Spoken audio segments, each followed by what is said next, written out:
Well, it appears that some of the ancient religions used psychedelics, variety of psychedelics, such as soma, for example, in India, or other agents that have been used in Europe and obviously in Mesoamerican religions.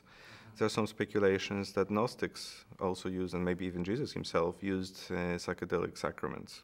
So there are speculations. Problem is that when you developing spirituality, that when you this is basically an individual work.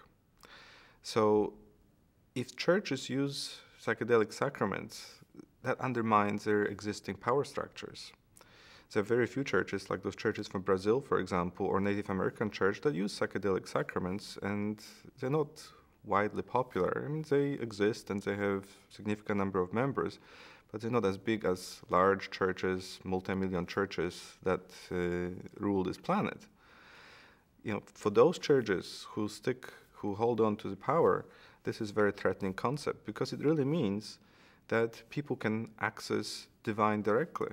They don't need intermediaries such as church. They don't need priests or ministers to experience God directly. And that's very threatening to those structures. And that's perhaps the reason that Gnostic writings, early mystical Christian writings, have been destroyed by the church, because those writings were telling people to look for God inside. Those writings were telling people that don't ask anyone else. Look for answers inside.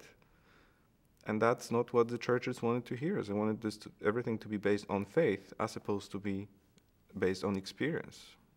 And that's why those teachings have been suppressed.